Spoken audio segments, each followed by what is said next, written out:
introduire dans le sujet de ce soir. D'ailleurs, je ne sais pas si vous le savez, mais le thème de ce soir, c'est... excusez-moi. Liberté académique ou liberté toxique. Vous avez pu le voir durant toutes nos publicités sur les réseaux sociaux. Et pourquoi on a décidé de choisir ce thème ce soir?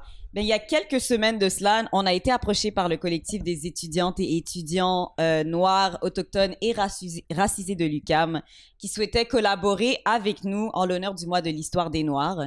Séna, est-ce que tu peux un peu introduire c'est qui ce collectif et tout? Oui, pas de problème. En fait, le collectif des étudiants noirs, autochtones, racisés de l'UQAM, c'est un endroit sécuritaire pour toutes les personnes justement noires, racisées, autochtones, qui sont étudiantes à l'UQAM. Si jamais vous cherchez des personnes semblables à vous faire des amis, juste partager vos expériences un peu comme celles qu'on va décrire aujourd'hui dans cette conversation. C'est vraiment l'endroit parfait pour vous.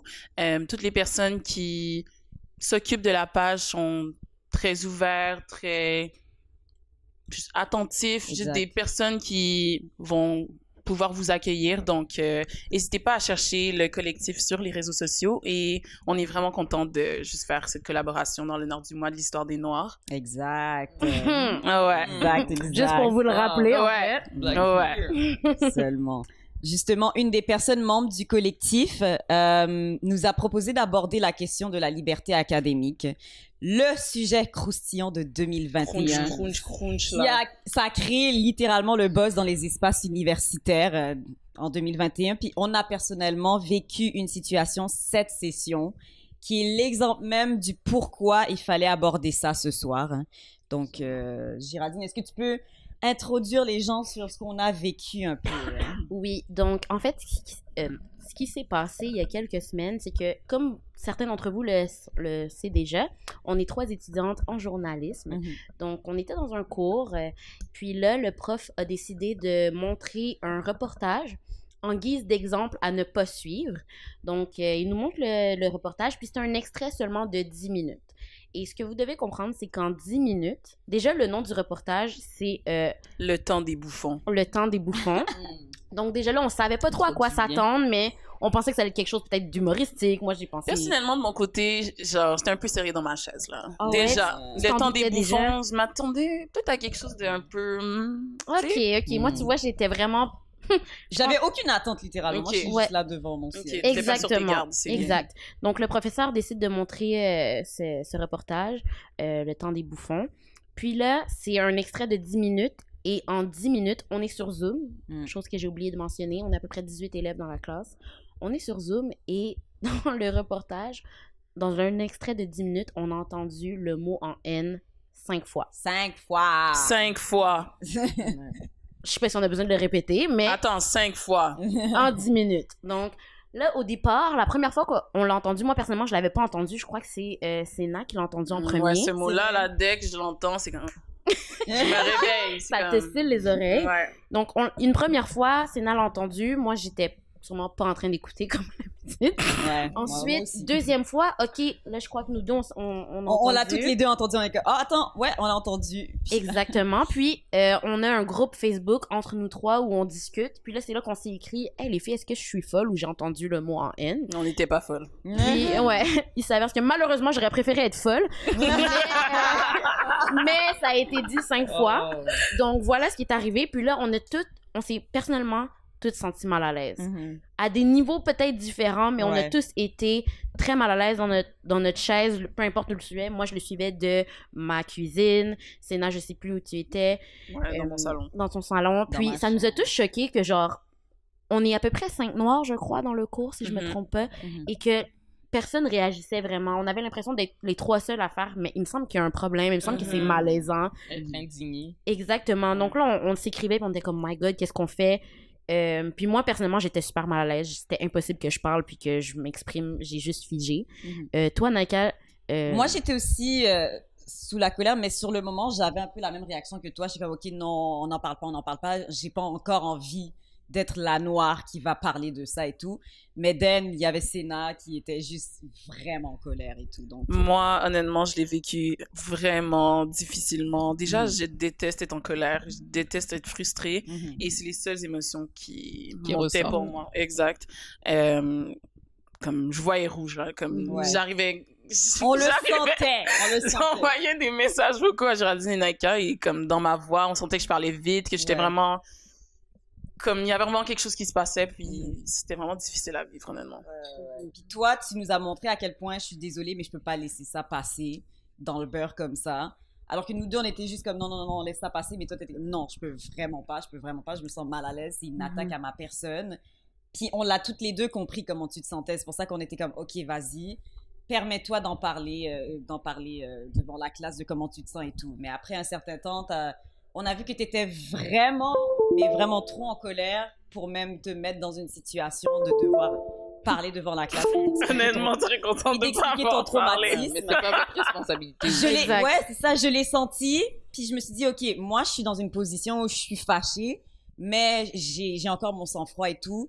Je vais faire la porte-parole et parler à la place de Sénat et tout. Donc, c'est ce que j'ai fait. Fait que j'ai pris le temps de faire une petite intervention en classe juste après le documentaire. Je sais vraiment pas qu'est-ce que le monsieur il s'attendait à ce que les gens disent après ça, mais en tout cas, moi j'étais la première. Mais en temps, on avait même changé de sujet, ça a pris comme 10 minutes. C'est vrai, on est parti donc bon, vous, qu'est-ce que vous allez faire pour votre reportage? Ouais, il y a personne qui a parlé en fait. Ouais. So, moi j'ai juste pris le temps de dire calmement qu'est-ce qui allait pas avec ce documentaire, pourquoi ça valait pas la peine de le montrer, ce documentaire, même si c'était juste, il a utilisé littéralement pour montrer un mauvais exemple. En fait, quoi ne pas faire lorsque tu veux faire un documentaire. Mais dans ma tête à moi, tu sais, je lui ai expliqué, monsieur, ça fait longtemps que vous êtes dans le milieu et tout, vous devez sûrement connaître des tonnes et des tonnes de documentaires à montrer pour expliquer quoi ne pas faire. Et il a fallu que ce soit celui-là et tout. Donc, j'ai essayé de lui expliquer comment que les prochaines fois, peut-être que ce serait mieux de ne pas le montrer ou peut-être même de donner un trigger warning. Donc, juste un avertissement qu'il peut y avoir des termes qui pourraient choquer pour certaines personnes.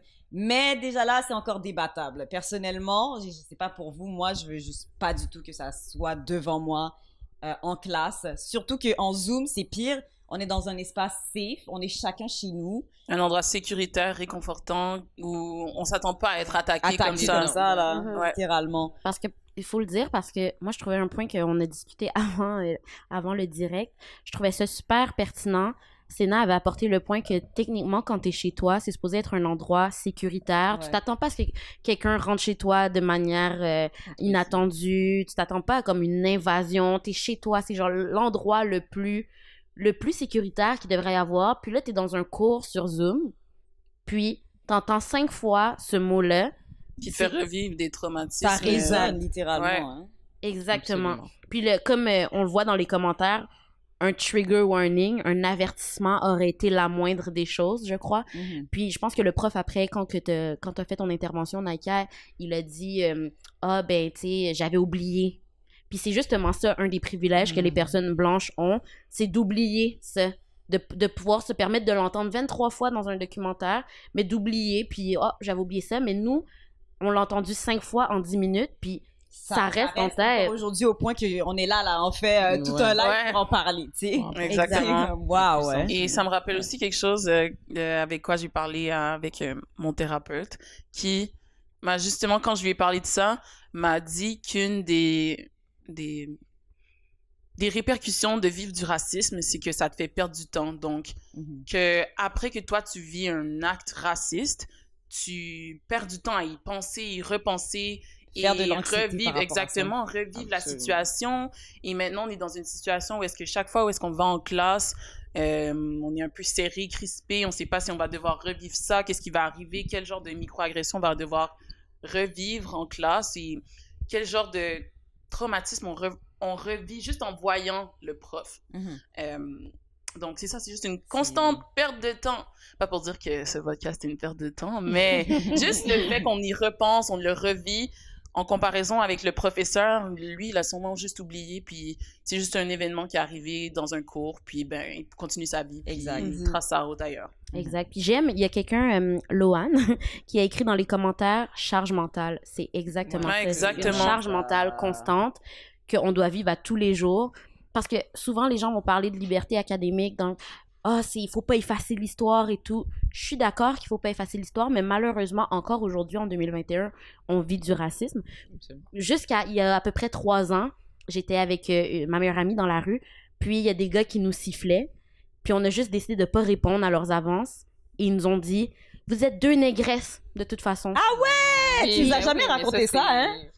C'est typique. C'est typique, puis c'est le genre de situation qu'on vit au quotidien. Donc, c'est pas juste un mot, c'est un traumatisme que à chaque jour, on peut se le faire dire. Il y a des gens qui l'utilisent pour nous insulter publiquement, gratuitement, puis qui veulent nous faire comprendre que c'est une insulte, alors que pour d'autres, c'est juste un mot, mais c'est un mot qui est traumatisant. Mais c'est un mot qui a été utilisé pendant des siècles et des siècles et qui est encore utilisé aujourd'hui, preuve par ton exemple, pour dénigrer, rabaisser et enlever la force aux personnes noires. Chaque fois qu'on essaie, pas chaque fois, mais comme souvent, c'est utilisé pour un peu nous faire taire, en sachant que en utilisant ce mot-là, ben ils ont une ça emprise sur nous. Exactement, puis ça va avoir une force qui ensuite va nous paralyser, nous rendre frustrés, puis va dérouter ce qu'on voulait dire pour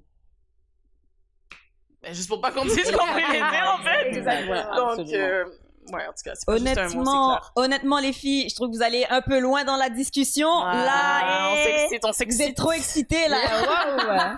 Wow. Juste avant, parce que je vois qu'on va quand même un peu loin dans la discussion, on a beaucoup abordé le terme de liberté académique, mais c'est quoi la liberté académique pour ceux qui sont à la maison et qui savent pas nécessairement c'est quoi? Comme je vous ai dit au tout début, ça a été le sujet chaud de 2021 et tout ça à cause de la polémique de l'Université d'Ottawa. Je sais pas si tu peux peut-être mettre en contexte, J, parce que je pense que tu as fait des recherches. Oui. Parce que les infos, elles ont été un peu mélangées. Fait on sait qu'est-ce qui s'est passé, mais on sait pas nécessairement qu'est-ce qui s'est passé. Ça a quand même été une grosse polémique. C'est allé jusqu'en France, des journaux français en ont même parlé. Mais le premier ministre en a parlé, Trudeau en a parlé, puis c'était incroyable leur réponse, mais je vais laisser... incroyable dans le mauvais sens, bien sûr. Donc, juste pour faire un peu une petite l'état de la situation, mise en contexte, en fait, il y a une professeure qui s'appelle Verouchka Lieutenant-Duval, qui est professeure d'histoire et de théorie de l'art à l'Université d'Ottawa, qui donnait un cours à ce moment-là sur la resignification subversive. Et en gros, elle expliquait le terme queer et comment ce terme-là avait été repris par la communauté LGBT, puis pour en faire un puissant marqueur identitaire. Donc, vous voyez un peu dans quel contexte le cours se donnait. Puis, en gros, après ça, elle a ajouté que elle a fait comme une comparaison en disant que la façon dont les artistes d'aujourd'hui, donc dans le rap et tout, l'utilisent le mot en haine pour détourner la connotation raciste. Donc c'est là qu'elle a dit la façon dont des artistes de la communauté afro-américaine tentent à leur tour de détourner l'insulte raciste nègre. Donc, c'est dans ce contexte-là qu'elle a dit, dans ces mots-là, je le cite d'une source, d'un article Le Monde, bien important, on est, des sources journalistiques. Et donc, c'est là que ça a pris une ampleur. Il y a eu comme pas un revirement de situation, mais il y a eu un débordement, je dirais plus, puisque il y a une poignée d'élèves qui formaient un syndicat étudiant qui ont commencé à diffuser l'adresse de la professeure, son numéro de téléphone sur les réseaux sociaux. Donc, c'est là qu'il y a, selon moi, et je pense qu'on est pas mal tous d'accord, c'est un débordement. Bon, Laika semble... Oui, moi, je suis pour toute forme de répercussion. Donc, elle l'a cherché un peu. Mais bon, c'est très personnel. Ouais. Oui, et tu as le droit à ton opinion. C'est un safe space ici. Donc, tu peux dire ce qui te plaît et comment tu le sens, c'est très important. Mais c'est à ce moment-là que là, ça a fait le tour pas mal. C'est pas juste resté à Ottawa, on a entendu parler. Et là, ça a comme amené une sorte de... Comment je pourrais dire ça? D'explosion médiatique. Exactement. C'était un peu le sujet duquel tout le monde parlait dans les médias à ce moment-là. C'est devenu très politique. Ouais. Absolument. Puis c'est là qu'on s'est demandé, justement, je pense que dans la tête de tout le monde, que tu sois étudiant, que tu sois pas étudiant, c'est la liberté académique. Tu sais, on parle souvent que la liberté s'arrête où celle des autres commence. Exact. Moi, je trouve que c'est un proverbe qui est assez intéressant parce que dans la société québécoise, c'est pas toujours comme ça que ça fonctionne. T'es gentil de le dire comme ça en plus. Oui, je pèse mes mots. Donc, on se demandait entre femmes modernes, elle est où la limite de la liberté académique? Puis, dans quel contexte aussi? Et c'est pour ça que je pense qu'on a Laïka avec nous présentement, qui est dans un contexte qui est un peu différent de juste un cours théorique à l'école, qui est en théâtre. Donc, moi, j'aurais vraiment aimé entendre ton point de vue là-dessus. Puis, comment ça se passe en théâtre, où on sait que tout ce qui est artistique, c'est la liberté, puis pouvoir jouer des rôles et tout, comme... Je veux savoir. Là, on parle de liberté d'expression. Même. Exact. En fait, oui, et c'est très intéressant de relier non seulement le mot, puis je vais vous dire trigger warning pour les gens qui ne veulent pas entendre ce mot-là, mais il va être dit plusieurs fois de ma bouche. Say it! Ouais, c'est un safe space à la fin. Absolument. Mais c'est très intéressant, je trouve, que le mot liberté soit en contraste, en parallèle, en dialogue avec le mot nègre, mais aussi avec l'art en général. Quand les gens... Oups! Ouais, se met confortable. Attendez, là, attendez! Elle va dire les choses. À la gueule, là. Non.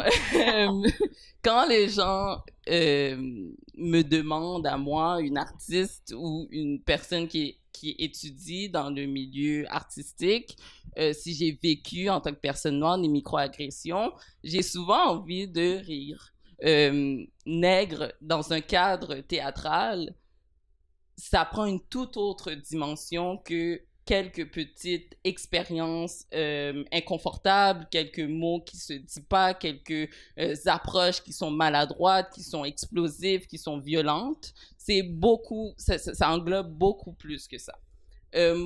J'aimerais préciser aussi que, qu'est-ce que je veux dire, ça se base sur un essentialisme. Un essentialisme, ça veut dire que je regroupe mon expérience en disant que peut-être que la majorité des Noirs en art vivent cette expérience-là, mais c'est peut-être pas vrai. On le sait pas, mais je vais quand même dire que ça se base sur un essentialisme. Je pars de l'idée que beaucoup de Noirs ressentent qu'est-ce que moi j'ai ressenti. Ouais. Donc, en théâtre, l'art. OK. L'art, ça évolue dans des cadres précis d'une domination sociale. C'est-à-dire que quand tu es une étudiante en art, il faut que tu respectes une certaine autorité. Et cette autorité se base sur est beaucoup plus grande que celle d'un simple prof à un élève. C'est celle d'un mentor à un apprenti. C'est celle d'un client à un employeur. Un employeur. Ouais, un employeur, c'est ça. Un client à un gérant. Ouais. En tout cas, vous voyez qu'est-ce que je veux dire. Le contraire de client, mon Dieu. Employé. Un employé, merci. Le prof a une certaine vérité en théâtre. Donc, quand je suis dans un cours et que je dois dire quelque chose, je dois m'abstenir. Et ça, c'est que tu sois blanche, que tu sois noire, que tu sois une femme, un homme, un YEL, n'importe quel non-binaire, il faut que tu sois dans un cadre où il y a une certaine soumission. Une soumission. Et tu l'as bien fait. J'aime vraiment ton expression parce que ça part de mon expérience. Ouais. Mais une soumission qui est agréée entre les deux parties. Fait que le prof a le droit de venir... bon, il y a des limites, c'est sûr, mais le prof a le droit d'établir une certaine domination et toi, tu dois le réceptionner. Ouais. Donc, tout ça pour dire que moi, je pratique l'amnésie intentionnelle. C'est-à-dire que j'ai décidé d'oublier la plupart de mes expériences parce qu'elles sont vraiment traumatiques, honnêtement. Ouais. Et c'est sûr qu'il y en a qui sont encore très stridentes, mais moi, j'ai choisi de passer à autre chose parce que je peux pas me retourner dans cet état-là où je peux pas revivre tout ce que j'ai vécu en théâtre. Mais c'est fou ce que tu dis parce que ça revient à son concept de la perte de temps. Ouais. Tu décides d'oublier pour vraiment juste aller de l'avant puis... Oui, mais c'est sûr, c'est ça, c'est cette charge mentale-là qu'elle parle qui détruit un peu une partie d'une personne noire qui... De ton humanité. Exactement, de ton humanité, de ta santé mentale aussi, ça peut être très grave. Donc, moi, qu'est-ce que j'aimerais dire? C'est que en théâtre, le prof, c'est un client. Et c'est un client qui cherche des contrats. Donc, si tu... je pense que je vais donner un exemple, ça va être vraiment plus facile avec ça. OK? Puis ça, c'est un exemple d'une de mes souvenirs les plus frappants. J'étais avec un prof et le prof en théâtre m'expliquait, en fait, me white-splainait ce qui était la condition noire ou la réalité noire. Juste donc, pour vous dire ce que ça veut dire, white-splain, c'est quand une personne blanche explique davantage que nécessaire juste pour d'une manière expliquer. Condescendante. Ouais. Absolument. En faisant fi que moi, j'ai une meilleure expérience et mon agentivité est beaucoup plus grande que celle d'une personne blanche. Donc, il y avait ce débat-là déjà qui se passait. Fait que le prof me white-splainait ce qui était noir ou cette réalité noire pour que je me mette dans l'esprit d'un personnage qui n'était pas noir. Donc, déjà, il y a une confusion. Et qu'est-ce que j'ai fait dans ce cas-ci? J'ai ri très poliment et je lui ai dit qu'on allait prendre un café pour plus en parler. Parce que, premièrement, moi, ça m'avantageait parce que j'allais peut-être pouvoir passer du temps privé puis saisir un contrat ou saisir un contact. De un. Better get the bag, secure the bag. Et de deux, oui, mais ça touche beaucoup mon sujet. Et de deux, si je me fâchais contre le prof, j'allais perdre beaucoup plus que un cours ou j'allais perdre une carrière. Ouf. Wow. Puis pourquoi est-ce que je peux me le permettre? Absolument pas. Donc, quand tu es noir, tu dois constamment trouver des stratégies en théâtre ou dans le domaine artistique pour contrer ces micro-agressions, ce phénomène-là qui est le phénomène de domination sociale, où il y a ce prof-là qui a un énorme pouvoir, un pouvoir surdonné et qui te met dans une position où tu dois lui obéir.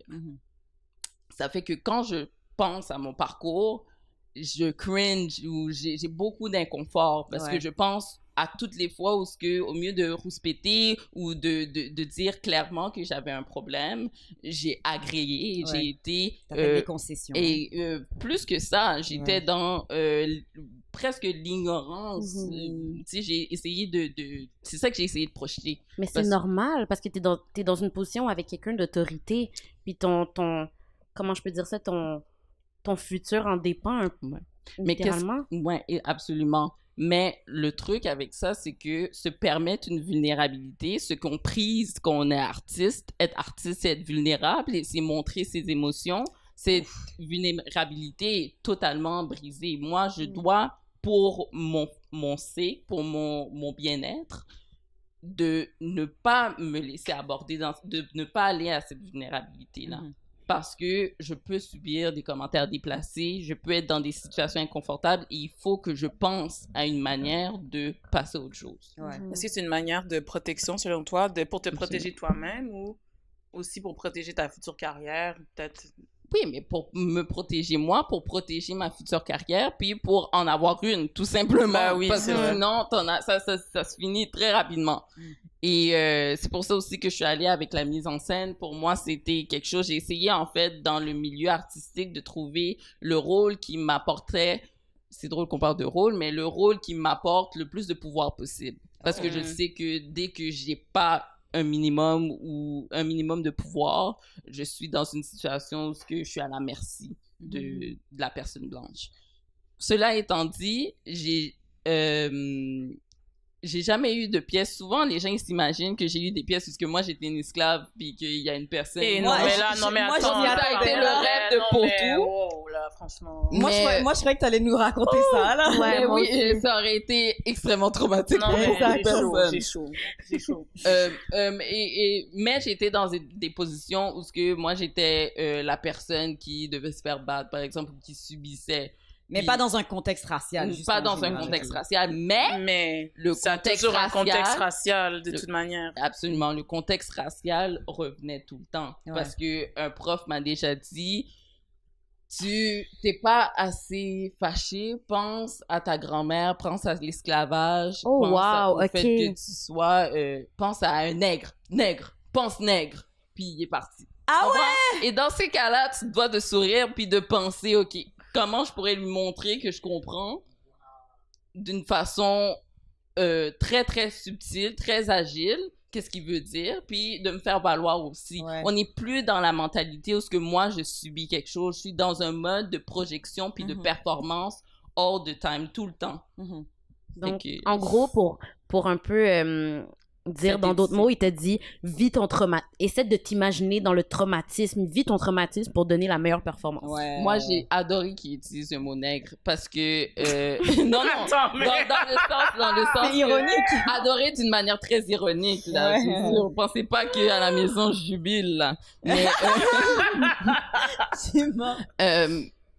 j'ai adoré parce que il voulait me mettre dans un état de colère, puis c'était une méthode acting là, qui ça Ok, c'est l'art de provoquer. Mhm. Pour C'est faire du reverse réagir. psychology. Genre, il a Un fait peu. exprès de te dire ça parce qu'il savait que ça allait te Puis après, Exactement. elle allait et pouvoir... t'allais pouvoir mieux. Fait que ça m'a un peu confirmé qu'est-ce que je pense au fond de moi, c'est que les personnes blanches savent le pouvoir du mot nègre. Mais bien sûr. Ils le savent et des fois ils l'utilisent et même quand tu penses même quand ils pensent qu'ils le savent pas, ils sont conditionnés pour le savoir. Mais ils le Exact. savent, bien Tout sûr. autour d'eux, ils voient que c'est des personnes seulement racisées qui le disent, puis racisées, je veux dire noires, qui Oui, bien disent le sûr. mot nègre, fait qui se permettent, je pense dans cet état-là, ça lui a donné un pouvoir, une sorte de domination, ce qui pouvait me le dire, ce mot-là, parce que il y avait une raison qui était appropriée. Exact.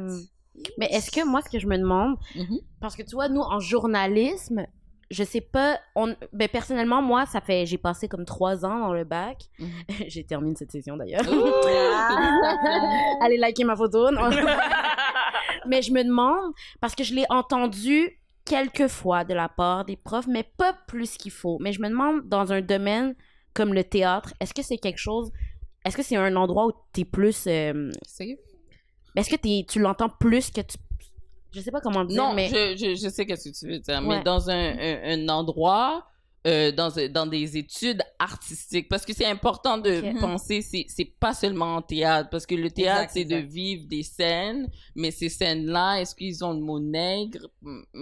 Rarement. Ok. C'est beaucoup plus dans un aspect où il faut créer de la poésie, par exemple. Fait que j'ai des études, je lis des textes qui disent le mot nègre. La Londe, qui est un symbole pour les Québécois pure souche, puis qui parle de la misère nègre pour montrer la douleur. Tu te fous de moi? C'est incroyable Non, d'étudier mais- ça au cégep ou à l'université, puis de se faire dire que ça, là, c'est ça de l'art. C'est ça qui devrait être projeté, c'est éprisé, exactement. C'est un modèle. Exact. Et c'est ça qui fait peur. Moi, ce que j'aimerais apporter dans le melting pot un peu, si ça m'intéressait autant de savoir ton expérience dans le milieu de l'art, moi, je vais faire un peu l'avocat du diable ce soir pour les personnes out there qui Et aimeraient pas trop, pouvoir s'il te plaît. faire... Pas trop. Pas trop, t'inquiète. Ouais. Moi, personnellement, je trouve que, tu sais, que ce soit dans un contexte comme nous, dans une classe où on apprend de la théorie, on lit un texte, puis il y a le mot nègre. Moi, pour moi, c'est inacceptable. Tu es capable de censurer. Tu peux faire, ah oui, donc les, bla bla bla bla bla, genre ça change. Ok, rien ce dans que ta tu vie veux de faire dire, c'est ça. que si le prof lit un texte devant la classe, là. Voici un Ok, prof ok. lit un texte devant la classe, ça pour moi c'est pas possible, mais dans un contexte artistique comme au théâtre ou comme au cinéma, tu sais, on va dire, je disais aux filles, on n'aurait pas des films comme Django si c'était pas possible pour les acteurs blancs de dire le mot dans le contexte d'un film, dans le contexte d'un film, tu sais.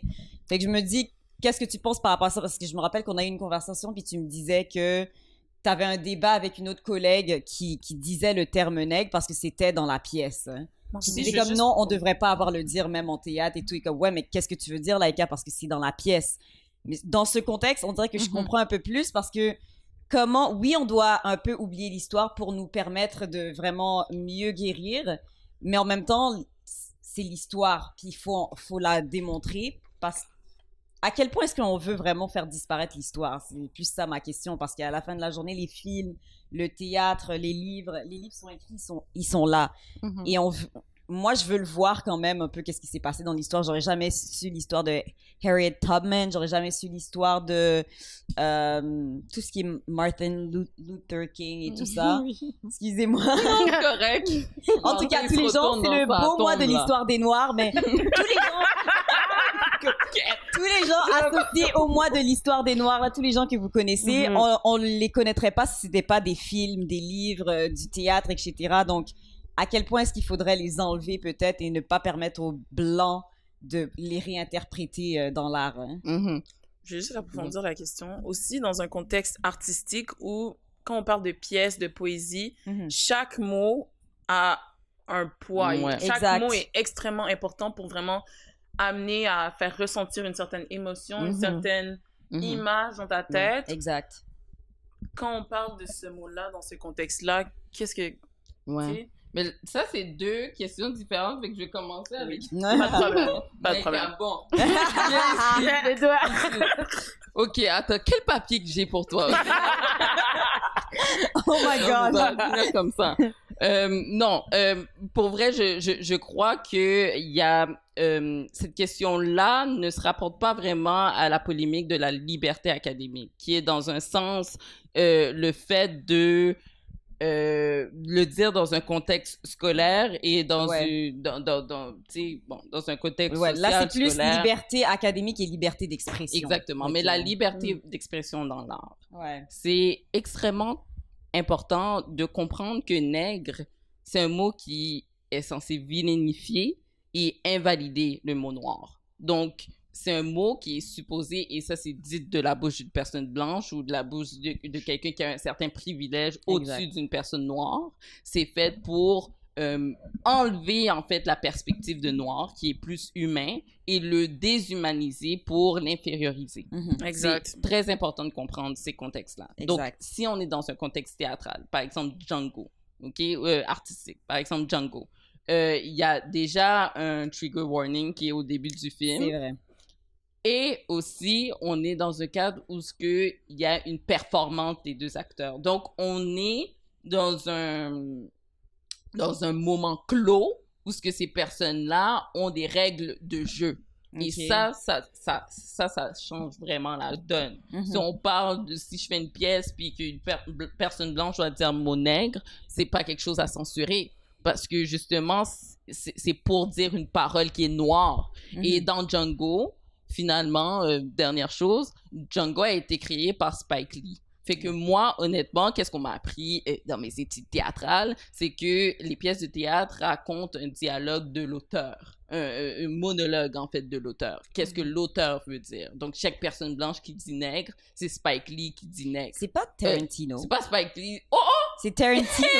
Attends! C'est ça que j'allais dire. Moi, c'est comme, attends, mais Spike Lee, C'est un auteur ok. blanc, là, dans ma Spike tête. Lee qui l'a dit. Oh my God, je me mélange avec le nouveau film sur Netflix. Tu sais, le nouveau film... Oh oui, le film avec les cowboys. Oh my God. Qui d'ailleurs est très bon. Inglourious Basterds. Et je suis vraiment désolée pour les personnes. C'est pas grave. Non. L'important, c'est de reconnaître puis de de voir qu'on s'est reconnaître. trompé. Bon, c'est une personne blanche qui le dit. Mais Mais c'est un réalisateur blanc. c'est un réalisateur Django. blanc, mais qui est appuyé par d'autres réalisateurs noirs. Tu comprends? Il y a une équipe aussi derrière ça. C'est pour ça qu'il y a le trigger warning et c'est porté à une attention aussi. Puis de l'attention, c'est de montrer le racisme. Ouais. Et ça, C'est vrai que différent. c'est différent. Mais dans un sens, tu sais, je sais que dans les salles de classe, souvent, il va y avoir une enseignante, je sais pas, elle va montrer... Moi, ça m'est arrivé d'être dans une classe, puis que la prof, elle montre le film, le documentaire de James Baldwin. James Baldwin, James I am Baldwin, not oui, your Negro. I am not your Negro. Ouais. Puis elle a dit le terme parce que c'est le titre du film. Et elle a dit, donc on va regarder le film I am not your Negro et tout ça. C'est le nom du film, mais ça pourrait quand même choquer certaines personnes dans la classe de savoir que la prof, qui est ma supérieure à l'école, elles disent le terme comme ça, à l'aise, confortable. Mais on s'entend que... Désolée. Non, On s'entend que dans ce contexte-là, c'est comme un peu ce que tu disais avant de te remettre sur le fait que c'est Quentin Tarantino qui a réalisé le film Django. C'est l'expérience et la vie noire de James Baldwin qui a créé le titre I am not your Negro.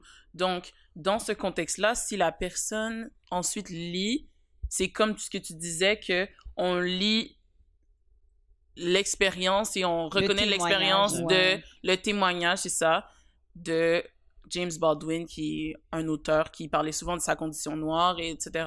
Donc, et surtout le sens du titre aussi, comme dans ce contexte-là spécifiquement. Mais bref, moi, je veux juste quand même pas que les gens disent le mot nègre. Ouais, c'est exactement ça. Mais c'est ça. Je veux juste apporter une nuance à ce que tu as dit, parce que dans le fait, bon, avant de remettre que c'est quoi Montimu, fatale erreur de ma part. On a déjà oublié. Oui, non, j'en reviens pas, mais quand on est dans l'aspect d'un jeu, donc c'est ça le théâtre, c'est du jeu, c'est, on sait, en fait, il y a eu le consensus, mais le consentement des spectateurs à écouter un trauma. Surtout s'il y a le trigger warning. Exactement. Tandis que la prof qui le dit, sans aucun trigger, sans aucun consentement, se met dans une position... non, mais c'est vrai, mais elle se met dans une position où ce que elle-même se donne la permissivité de dire pas la permission, là, la permissivité. Non, mais il y a une permissivité de la part des profs blancs et c'est ça le problème. Tandis que les acteurs ont clairement signé un contrat. Tu vois, il y a eu beaucoup d'aspects qui conditionnent le jeu aussi et qui conditionnent notre réception à ce jeu-là. Ouais, là, c'est pas du jeu, là. Mais moi, c'est de la vraie vie, c'est real life. J'aimerais comme qu'on ramène un petit peu le truc parce que j'ai vu un commentaire super pertinent puis j'aimerais ça l'intégrer à la conversation. Oui, vas-y donc. Donc, ce commentaire vient de Christophe Arcan. C'est qui, lui? Je sais pas. Puis, il demande, mais à qui appartient la liberté académique? Seulement le personnel universitaire ou l'ensemble de l'école? Ouf. Moi, regarde, à chaque personne blanche, pour vrai, chaque personne blanche qui décide d'être professeur. J'aimerais dire quelque chose que j'avais écrit, puis que je nommais important, puis que je dis à chaque fois que je rentre dans ce débat-là, de liberté d'expression, de liberté académique, blablabla. Il y a un très grand malentendu grammatical entre le mot dénotation et connotation. Donc, les personnes qui utilisent le mot nègre confondent ces deux valeurs-là qui redéfinissent ce mot-là. Donc, une dénotation, c'est un sens objectif d'un mot. Par exemple, quand tu vas dire blanc avec un B minuscule, ça désigne une couleur, une matière ou la matière de cette couleur. Bon, OK? La matière qui est de cette couleur, je veux dire. La dénotation, ça implique une valeur culturelle et une valeur morale. Donc, les personnes, souvent, qu'est-ce que les profs vont dire? C'est oui, mais nègre, c'est juste un mot, la connotation. blablabla. La connotation, c'est ça? Hein? La connotation qui amène la perspective culturelle. Oui, la connotation. Ah, j'ai dit dénotation. Oui, c'est pour ça. Désolée. Non, et j'étais vraiment confus. Oui, la dénotation, en fait, c'est le sens objectif. La connotation, c'est le sens subjectif, culturel, moral.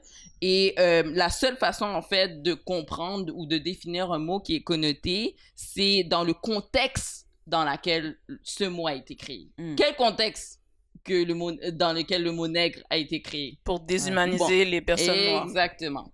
Donc, les profs qui utilisent le mot nègre et qui disent, ou les blancs, qui disent, c'est juste un mot, vous mélangez, vous trompez en ta dénotation, parce que nègre, ça peut pas être dénoté, malheureusement. Ça peut pas s'inscrire dans une dénotation. C'est toujours connoté, à cause de la gravité et de la violence du mot.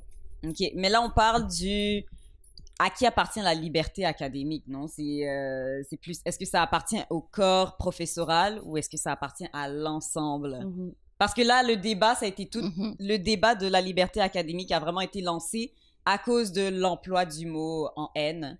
Et c'est à se demander, est-ce que ceux qui sont privilégiés de la liberté académique, c'est juste les professeurs?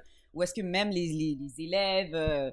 le personnel, les secrétaires et tout ça, est-ce qu'ils peuvent aussi bénéficier de ça? Parce que en ce moment, ce qui se passe, c'est que les élèves, on n'a pas l'impression d'être privilégié par cette liberté académique-là. Donc, c'est plus, je pense que c'est ça que M. Arcan voulait savoir. Ben, comment on le comprend et comment ça prend forme dans les universités, c'est plutôt que c'est les professeurs qui ont la liberté académique, qui peuvent se permettre de dire tel mot, puis sans penser aux conséquences, puis juste se dire que dans un contexte académique, un contexte scolaire, universitaire, n'importe quel mot est correct, n'importe quel... pas n'importe quel mot est correct, mais plutôt n'importe quel mot est correct si ça... Si c'est pour amener le débat, c'est pour pousser... C'est pour nourrir, comment on appelle ça? Ouais, l'éducation. Exactement. La connaissance et exactement. Et comme tu disais un peu, en tant qu'étudiant, personnellement, moi, je sens pas que j'ai le pouvoir aussi de pouvoir faire valoir ma propre liberté et que ça soit sur le même pied d'égalité que celle d'un prof qui dit que utiliser le mot nègre dans un reportage, comme on a vu dans notre cours, moi, j'ai pas l'impression que ma liberté et mon vécu en tant que personne noire est autant respecté que la liberté académique du prof qui utilise ce mot puis qui peut se permettre de dire « Ah, désolé, j'ai oublié que ce mot était utilisé dans le reportage. » Tu comprends? Mais c'est presque à se demander, justement, la liberté académique. Je trouve que ça amène à se demander, est-ce que c'est les élèves, est-ce que ce sont les woke, entre guillemets? Vraiment en guillemets. Hein. Ouais, en guillemets, qui en demandent trop? Parce qu'on dirait que tout le monde a paniqué autour de ça. Est-ce que c'est nous qui sommes juste comme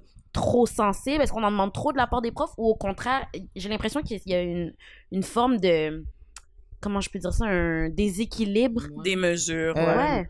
Moi, je dirais que dans un corps professoral, et ça, je dis ça parce que j'ai beaucoup de personnes dans ma famille, shout out s'ils écoutent, qui sont professeurs. Et qu'est-ce que ils ont toujours été appris et qu'est-ce qui est instruit dans l'éducation à éduquer, c'est que le métier de professeur, ça fournit un service social et civique dans un cadre éthique.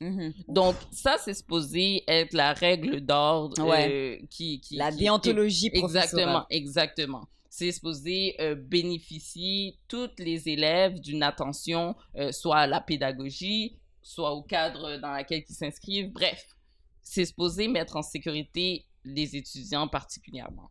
Les profs qui se permettent de déséquilibrer, en parlant de déséquilibre, mais de rendre incertain, instable ce cadre éthique-là, mais ils font pas leur job, aussi simple que ça. Exact. Amen. Ben ouais, hein, honnêtement. Ok, c'est vraiment intéressant. Et ça, je trouve que ça fait aussi penser au concept de panique morale, un peu. C'est un concept qui a été initialement amené dans le texte Folk Devils and Moral Panics de Stanley Cohen. Et je vais lire un texte. On va laisser les sources de notre live sur Internet, donc regardez ça.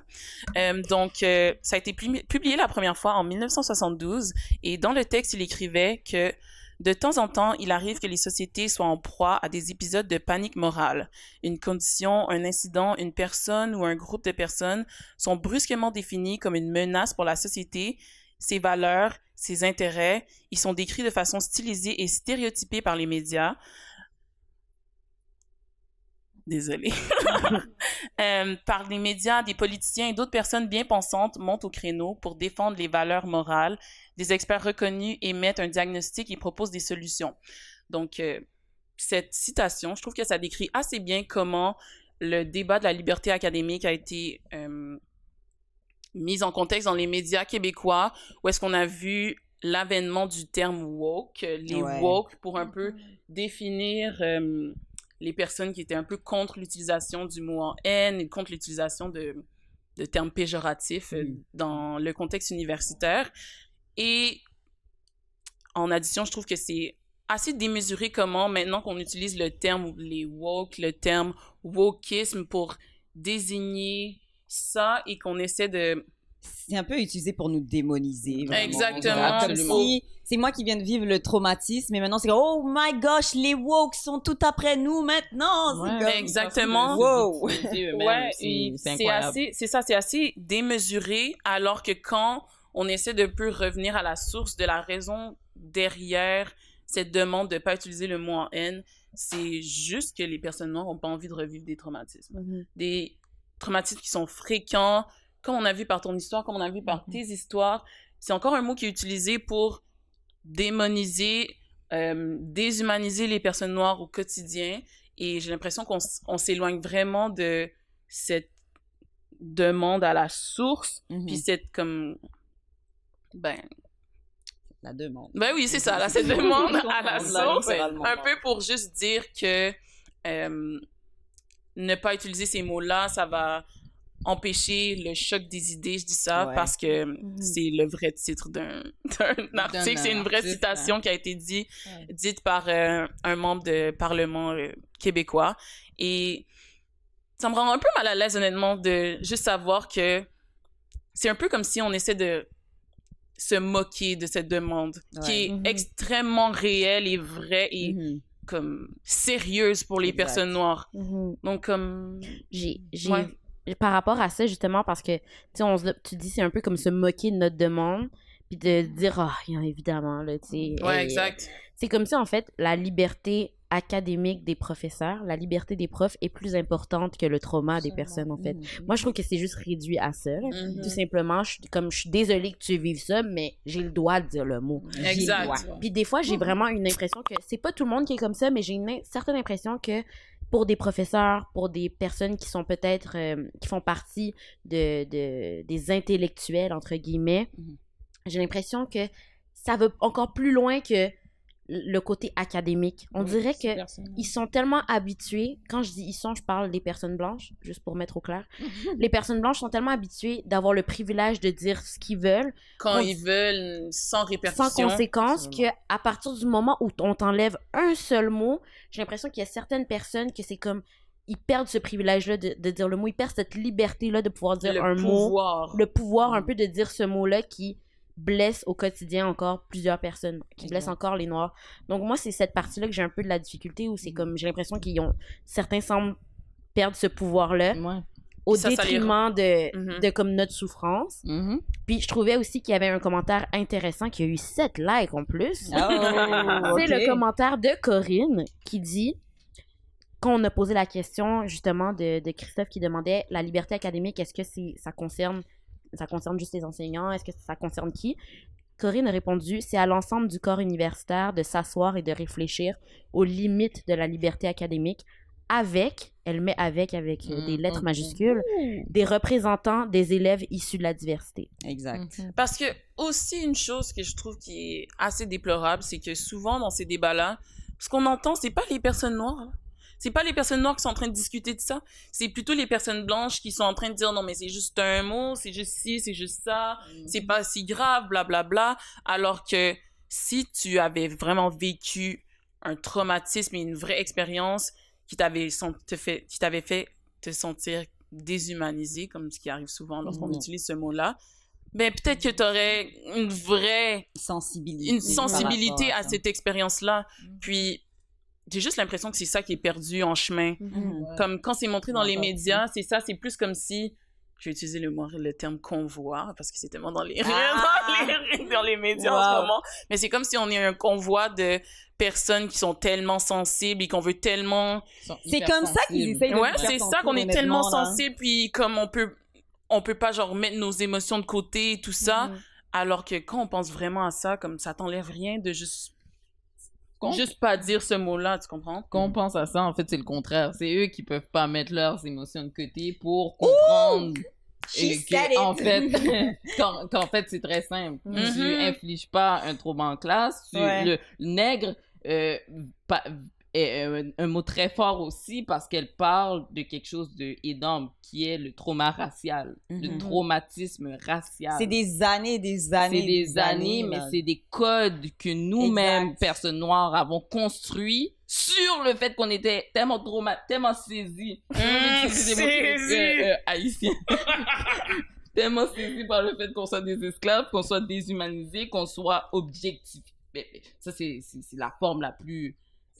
on nous a fait perdre notre identité. C'est ça, c'est outillé, c'est n'importe quoi là, qui est dans le but de faire servir. que en fait j'ai perdu mon idée. Tellement le saisissement était gros. Non, j'ai tellement saisi. Non. Ouais. Mais Mais en tout cas. Mais je trouve ça super. Oh, désolé, on a un invité avec nous. Shout out à Capri. invité la capricieuse. Capri la capricieuse, qui est la secrétaire de Neolabs. Donc, moi, ce que j'aimerais qu'on termine un peu, parce que j'avoue que là, avec le temps, Ouais. tous les problèmes techniques, on doit être rendu un peu vers la fin. Mais j'aimerais qu'on termine en donnant un peu notre point de vue en tant que femme moderne, en tant que femme noire dans la société québécoise, que ce soit en journalisme, Exact. dans les médias ou au théâtre. Est-ce que, pour vous, vous avez l'impression que le débat de la liberté académique, est-ce que vous pensez... En fait, c'est quoi votre appréhension pour le futur? Est-ce que dans 5 ans, vous pensez qu'on va être rendu où? Puis, c'est ça. Vous pensez que vous allez être rendu où? Laika, tu vas commencer, tu es notre invité. Exact. Bon, ben d'abord, j'ai deux choses à dire. Non, mais la première chose à dire, c'est que pour moi, tout ça, là, toutes ces questions-là, ces rapports-là, c'est malheureusement un cycle que je vois et que j'étudie aussi. Et dans ces cycles-là, tu sais, on peut parler de l'échauffement qu'il y a eu pendant Rodney King en 91 ou 93. Quelqu'un me dira dans les comments si vous pouvez faire une petite recherche. Mais de Rodney King, qui était un homme noir assassiné et qui a eu cette fulgurance, puis que 10, 20 ans plus tard, on se retrouve dans la même situation avec George Floyd. Il y a ces trous-là. 92? Yes. 92. Bon, Journaliste. entre les deux, ouh, 92. Donc, on se retrouve dans ces trous-là, dans ce cycle-là, où ce que l'avancement est pas nécessairement... il reste pas toujours. Donc oui, je pense qu'il y en aura, mais je suis très cynique, puis je dirais qu'il va probablement devoir, dans 10 ans, refaire un épisode spécial Femme moderne en disant « Hey, vous vous en rappelez, il y a 10 ans, on a fait un épisode sur ça. » Et la dernière chose que je rajouterais, c'est que pour les gens qui diraient « Oui, mais moi, je pense que personne ne devrait utiliser le mot nègre, non, mais moi, même les personnes noires. » Je vais pas entendre ça. Je vais pas entendre ça. Non. Je dirais que le mot nègre, la réappropriation du mot nègre, c'est un acte politique qui a pour mission de dérober le pouvoir aux personnes qui sont oppresseurs. Exact. Donc, dire le mot nègre, c'est un signe qu'on a dérobé la puissance de ce mot-là aux personnes blanches. Fait que je dirais nègre, négresse, négro, toutes les... non. Mais pour vrai, la plupart du temps, c'est comme ça que je veux m'exprimer parce que je suis dans le politique, je m'assume politiquement et je vais dire les mots qui ont un certain acte politique aussi. Amen. Mais personne ne veut parler après elle. Yo, C'est vraiment ça. écoute, je suis tellement d'accord, mais je sais pas si vous vouliez ajouter à ça, mais encore Corinne est en feu ce soir. Corinne. Tellement d'idées. J'aimerais juste souligner Maître Jacquet. Maître Jacquet, quand même, hein. Et elle écrit « Ce serait cool un tour de table sur des solutions que vous aimeriez voir appliquées concernant la liberté académique. » Première solution, don't use the N-word. Ne pas utiliser le mot en N. Ça réglerait tellement de problèmes. Vite comme On ça. serait moins sensible. Exact. Toi, Naika? Honnêtement, je suis vraiment sur la même lignée que Sénat. Tout serait tellement plus rose et colorful, plein de papillons et de chevreuils qui sautent. Si on faisait juste ne plus le dire, tu vois. Moi, je serais contente. Toi, tu serais content parce que tu vis ta vie puis je t'énerve plus. Si tu veux que je te foute un peu la paix, juste dis-le plus. Parce qu'à la fin de la journée, en quoi est-ce que ça vient te dérober de ta liberté que de juste censurer un mot, malgré que je comprends le contexte, je comprends qu'est-ce que tu essayes de dire pareillement. Donc, honnêtement, je trouve que ça n'a même pas sa place dans un débat. C'est pas un débat à avoir. Hein. Comme on a parlé de toute l'histoire de à qui appartient la liberté académique et comment que peut-être que le corps professoral et les étudiants devraient s'asseoir ensemble pour en parler. Pour moi, j'ai pas envie de m'asseoir avec ce professeur qui nous a fait passer le documentaire. J'ai pas envie de refaire une intervention et m'asseoir avec toi pour t'expliquer pourquoi tu devrais pas le dire. Tu le dis pas et ça s'arrête là pour moi. Et toi, Laika? Excuse-moi. Non, mais je sais, mais je pensais que tu allais passer, mais c'est correct.